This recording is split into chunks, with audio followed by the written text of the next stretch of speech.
Merci pour cet accueil chaleureux. Merci pour tes mots, François, Monsieur le Premier ministre, cher Jean, cher François, Monsieur le Président du MoDem, Mesdames et Messieurs les ministres, Mesdames et Messieurs les parlementaires européens notamment, que je salue particulièrement, mes chers amis. Aujourd'hui, je voulais partager quelques idées avec vous qui sont importantes. Je ne sais pas si elles sont importantes, mais en tout cas, elles ont du sens pour moi. Je voulais d'abord vous dire que je sais à quel point Marielle vous manque, et je voulais vous dire qu'elle me manque beaucoup à moi aussi.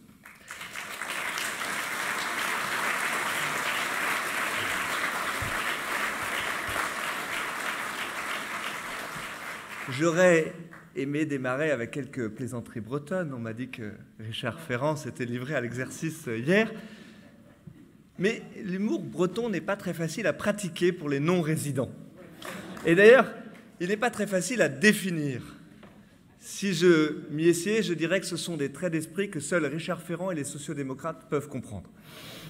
Ce qui, dans ce moment, n'est pas totalement sans signification.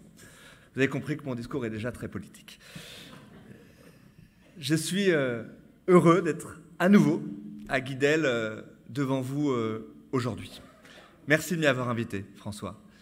Il y a des nombreux marcheurs qui ont été parmi vous, non des moindres, tout au long du week-end. Je suis heureux d'y retrouver le Premier ministre, cher Jean, qui n'est pas fondamentalement un marcheur, mais qui, en la matière, n'a aucun brevet à recevoir, tant tu avales les kilomètres, tant tes déplacements sont nombreux. Et ils sont autant d'occasions pour toi de porter la politique du gouvernement que tu diriges si bien, et d'en être d'une certaine façon, sur les territoires, le gardien du réel. Merci pour cela, cher Jean.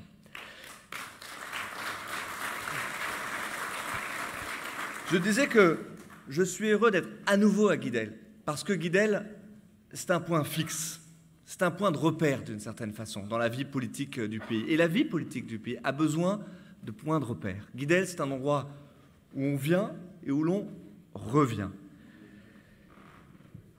C'est un endroit, je le disais, qui est un point fixe et où le MoDem a toujours démontré la constance et la force de ses idées et de ses valeurs. Et je crois que c'est très important pour ça et que cet apport-là à la vie politique du pays, il est très important de la part du MoDem. Est-ce que parfois certains appellent de l'obstination pour ceux qui sont tes combats, mon cher François? Moi, je crois qu'en réalité, ce n'est que la traduction de l'énergie militante, celle d'un éternel militant. Et pour ça aussi, je veux que tu en sois remercié.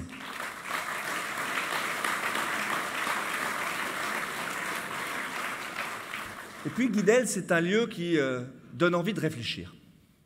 Peut-être parce que nous sommes face à la mer, c'est un lieu qui donne envie de dépasser l'écume des choses. Et la vie politique est bien dotée en matière d'écume.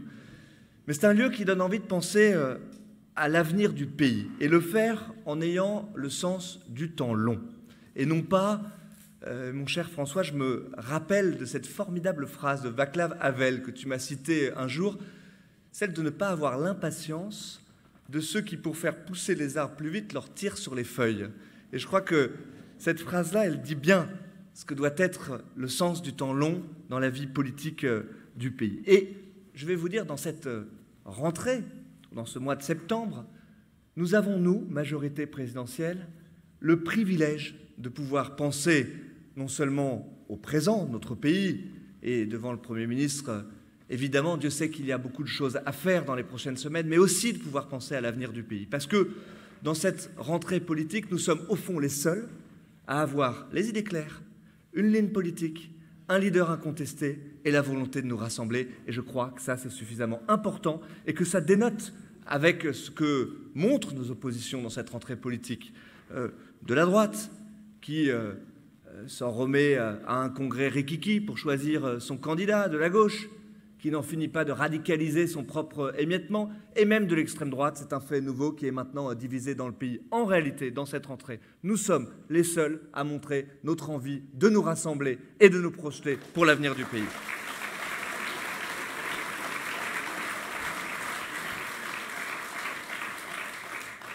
et pour regarder là où nous voulons aller ensemble.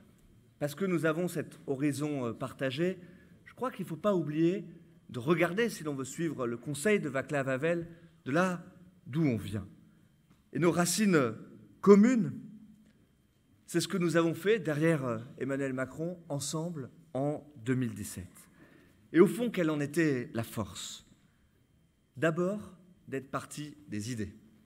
D'abord, d'être parti d'un projet, avant de chercher à rassembler les uns et les autres, avant de chercher à rassembler les appareils partisans et les appareils militants. Le projet d'abord, d'avoir dit à chacun que ce qui importait, ce n'était pas de là où il venait, mais là où nous voulions aller ensemble, de pouvoir réunir des personnalités d'horizons politiques très différents, mais sur la base d'un projet qui n'a fait en 2017 l'objet d'aucune négociation. Il n'y a jamais eu ce moment-là où on dit vient tel ralliement contre telle idée, contre telle partie du projet. Et le constat que nous avons fait, c'est que sur les grands sujets, sur l'Europe, sur le travail, sur la liberté, sur l'humanisme d'une certaine façon, la réalité, c'est qu'en 2017, nous étions d'accord sur tout. Et c'est ça qui a fait la force inébranlable de notre projet. Et cette méthode, au fond, ce n'est pas l'absence d'idées. J'entends parler parfois d'un attrape-tout, d'un fourre-tout. Moi, je combats, et je crois que toutes les interventions que vous avez faites à la tribune ce matin montrent qu'il y a bien une définition idéologique de ce que nous pensons ensemble. Et elle nous a permis de faire émerger, de faire surgir en 2017 ce grand espace central dans la vie politique du pays, dont j'affirme qu'il est cet espace, celui qui a la plus grande cohérence idéologique de tout le champ politique, de la vie politique du pays.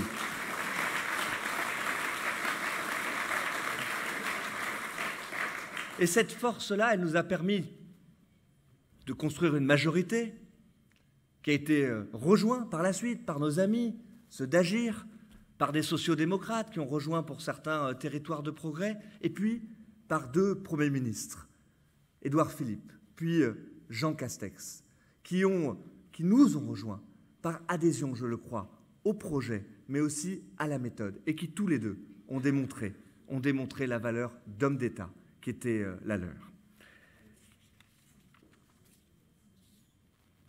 Et c'est cette clarté dans les idées qui, depuis 4 ans, nous a permis de gouverner ensemble et nous a permis de travailler toutes les crises que nous avons connues, mais de traverser ces crises en gardant une boussole, en gardant un cap, en ne changeant au fond jamais de trajectoire sur ce qui est l'essentiel. Bien sûr qu'il a fallu de l'agilité pour s'adapter, pour faire le quoi qu'il en coûte, mais je veux que nous soyons tous très conscients qu'au fond, nous n'avons pas dévié idéologiquement sur le substrat fondamental de ce qui nous rassemble, le travail, l'emploi, la protection des Français, vous le rappeliez encore ce matin, avec de grandes réformes en matière de santé, en matière d'éducation, ce sont peut-être les plus fondamentales. Pour l'Europe, dont nous faisons bouger les lignes, et l'actualité géopolitique la plus récente montre que nous avons encore besoin de faire bouger les lignes en Europe, et puis aussi pour défendre la République, en la défendant contre toutes les formes de séparatisme. Ça aussi, c'est le combat de notre génération, et c'est le combat que nous continuons à mener ensemble. Alors, au moment où nous devons écrire un nouveau chapitre, cette méthode, gardons-la. Les idées d'abord et les organisations qui en découlent par la suite. Car ce qui se joue aujourd'hui, c'est bien l'avenir du pays. Ce sont, et c'est ça qui compte, les grands défis qui sont devant nous. Celui de la souveraineté française et européenne, celui de la transition écologique qu'il va falloir encore accélérer, celui de l'avenir de notre modèle social que nous devons avoir le courage de réformer, celui de la dette que nous devrons rembourser, celui de la protection de nos concitoyens que nous devrons assurer, pour ne citer que cela. Et c'est pourquoi je veux le partager avec vous, mes amis, ce matin. Notre première responsabilité, notre toute première responsabilité, c'est de tout faire pour permettre le rassemblement le plus puissant possible derrière le président de la République et cette vision commune, celle que nous partageons pour l'élection présidentielle de 2022. En tant que mouvement fondateur, mouvement cœur de la majorité présidentielle, nous devons tout faire pour faciliter le rassemblement le plus puissant, c'est-à-dire le plus large possible et le plus tôt possible derrière le président de la République. Soyons très clairs là-dessus. Parce qu'on ne doit pas s'y tromper.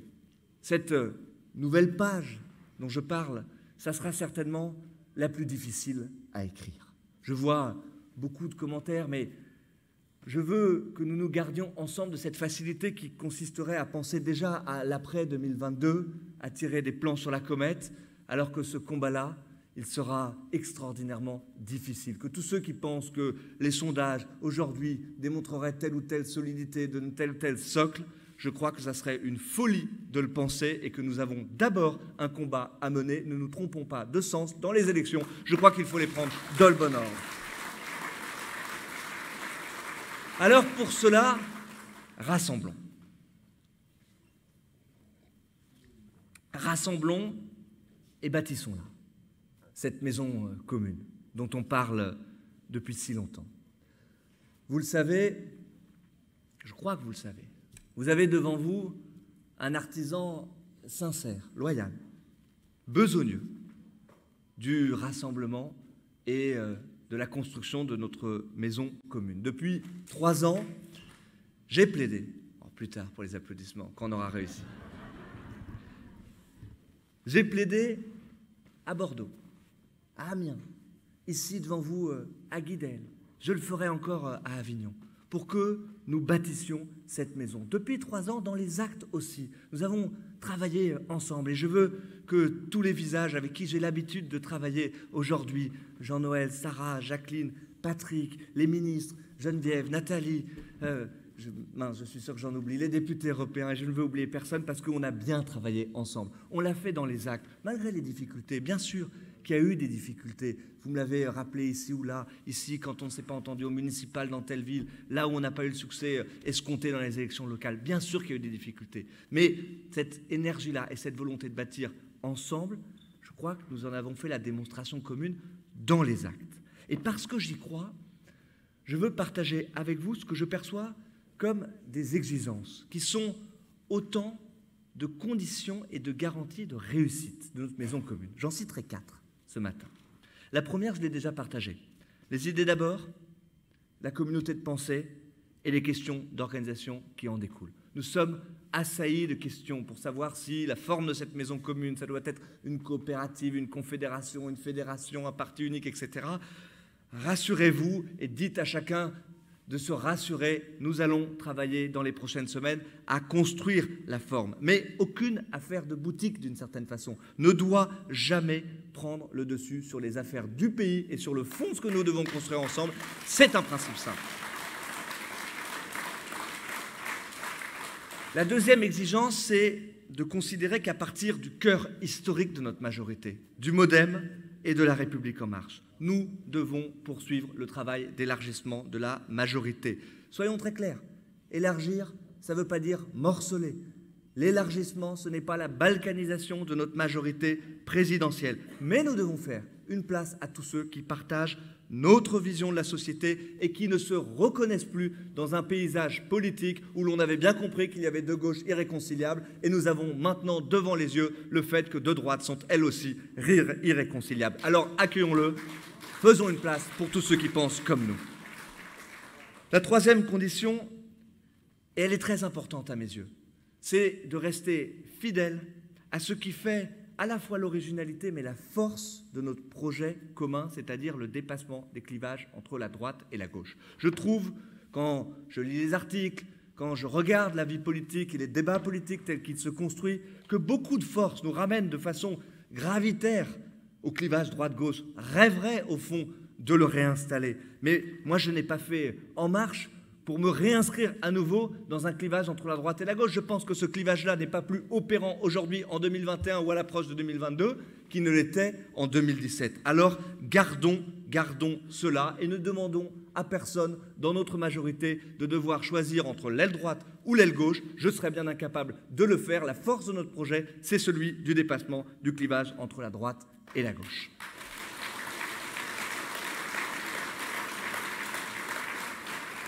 Et puis la quatrième exigence, mais François, tu l'exprimes très bien et en des termes que je suis certain que tu exprimeras ici mieux que moi, c'est de conserver ce que nous sommes, l'identité de ces forces-là. Vous en avez fait la démonstration ce matin pour ce qui concerne le MoDem. Et moi, devant vous, Je suis fier de représenter un mouvement citoyen, un mouvement qui a été au fond un surgissement citoyen, un élan populaire dans le pays. Alors, gardons cela dans ce que nous devons inventer demain. Gardons les deux pieds dans la société civile, les deux pieds dans le réel. Au fond, gardons cet élan populaire. Je crois que c'est extrêmement important dans ce que nous devons construire ensemble. Alors travaillons. C'est ce que nous allons faire dans les prochaines semaines. Vous y avez engagé vos instances. Nous en parlerons aussi avec les instances de la République. Travaillons et nous réussirons.